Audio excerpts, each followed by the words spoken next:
I have made a lot of games over the past 3 years, some pretty good and some questionable ones. But recently, I stopped programming for over 400 days. And today, I'm going to test exactly how much I remember from 3 years of programming experience, and if I can complete the game in under 24 hours. I started off with something simple just to get my brain working. I at least know how to create a project in Unity and create this little square, but giving him movement is another thing. So let's see if I can remember how to add physics and movement in C#. I'll save you guys some time since this was pretty straightforward, and after just one tiny bug, it works. And I also created this little guy as the player in Photoshop and gave him a little idle animation. However, I think this movement is really boring and I want my game to be fun and unique. So let's delete the script that we just created and let's start working on the main mechanic of the game. Ball dashing. I used a line renderer and added some force to the opposite direction from where the player is dragging his mouse. And so far it feels pretty smooth, but I want to add a way to calculate how far the player is actually gonna fly. Even though it's fun to just skate around everywhere, I made it so you can grow your little pink thing out of your body. Hey, yep. And depending how long it is, you will fly around with a different amount of force. So if the meter is small, you only travel a couple of pixels, but the longer you hold down the mouse, the further you go. I also made it so you can cancel your dash using right click. I do have a plan to make this feature pretty unique, but first we have to animate it.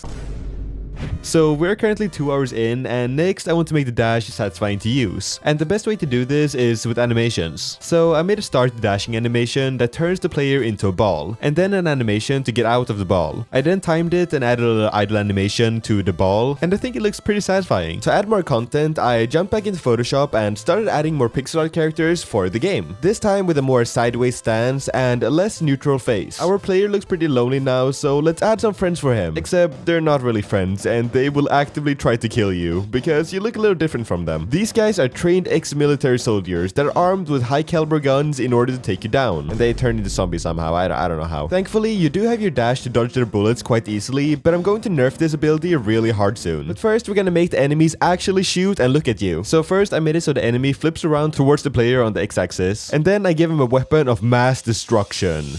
To make the gun always point towards the player when you're in range, I had to pull out some big brain coding powers that I haven't used in a long time. But I made some similar codes for my 3D game, so this wasn't too difficult. All I had to do was calculate the distance between the player and the enemy, and then use ray tracking to draw a circle around the enemy and check if the player gets too close. And now finally, we have an enemy shooting projectiles to try and kill you. And if he manages to hit you, then yeah, you just kind of spin around for now. So I made this little death animation so you can respawn again. I don't really want a normal boring combat system for this game, so to attack the enemies back, all you have to do is dash straight through them just like A-Train, turning them into little pieces on the ground. I hope some of you understand that reference. And for some reason, I decided to make the enemy death particles using a script and gravity, since I totally forgot how to use the Unity particle system, even though some people say it's great. And after failing gravity a couple of times, I made it look pretty decent. So now their limbs just fly everywhere, and the player respawn animation is just him flashing white a couple of times, getting rescaled, and then respawn back at the spawn point. And even this gameplay with just 3 enemies is already pretty fun. But now that we actually have combat in the game and a few different enemies to fight, it's probably a good time to talk about what the gameplay is really going to be about. So let me explain. The player, who doesn't have a name yet, so feel free to drop some suggestions in the comments, is built entirely around movement and momentum, since his main ability is charging up a dash that lets him blast through enemies. Story-wise, these enemies have kidnapped all of his baby blobs and his blob lover and hidden them away at the end of each level. At its core, the game is a puzzle combat hybrid. The focus isn't just killing enemies, you need to clear them in the right way to open up the level and reach the goal. Otherwise, you'll probably die. To keep that interesting, I'm building the game around power-ups that reward aggressive gameplay. The first one I'm adding is an instant fully charged dash that gets activated after killing an enemy. It will encourage you to stay on the offensive and allows the player to chain attacks together. Later on, I want to add things like boost tiles that double your dash speed and other abilities that interact with the dash in different ways. But we will get to those later. For now though, let's start with the instant dash.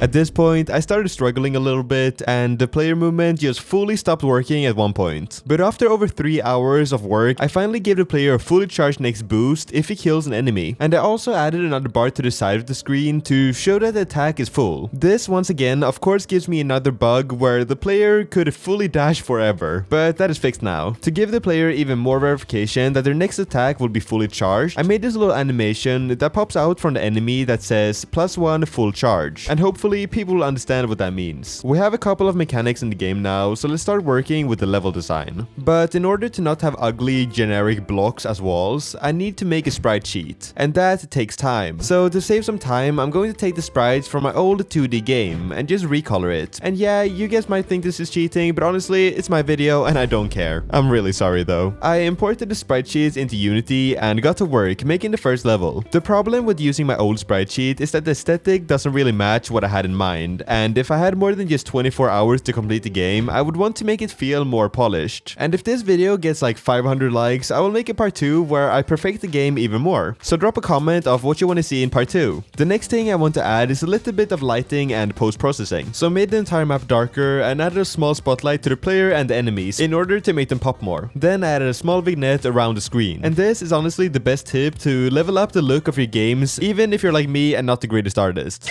If we go back to talking about the level design, I want to, as I said before, encourage the player to chain attacks together and actually use the full boost buff. So at the start of the level, you spawn in the first room. In this room, there's a little bit of an opening where you have to time your dash at the enemy walking by before he shoots you first. Then with the power-up attack, you can either attack the left or the right enemy and eventually kill the last threat. And if you're a little bit too slow, they will just shoot you and you will lose. This might not be the best level design, but it works for now since we are on a time constraint. Now I want to add the next power-up or feature to the game, so let's jump back into Photoshop. And here I made a simple sprite that in theory will duplicate the player's force when going over it. I imported it into Unity and added a little animation that displays what direction you'll get boosted in. I made 4 different boosts going up, down, left, and right. To actually boost the player, I saved the player's velocity on release, normalized it, and then multiplied it with 2 when you dash over the boost pad. And oh my days, this improved the game and level design so much. And it just made the game so much more fun when you could fly through the level and kill enemies. Like, just look at me go through the first level. First, I timed the dash on enemy 1, then full dash on upwards boost into another enemy, and then lastly, I timed the boost pad to hit the last guy. This is actually starting to become a fun game. Now we'll just make 1 or 2 more levels in the last hour and the game should be finished.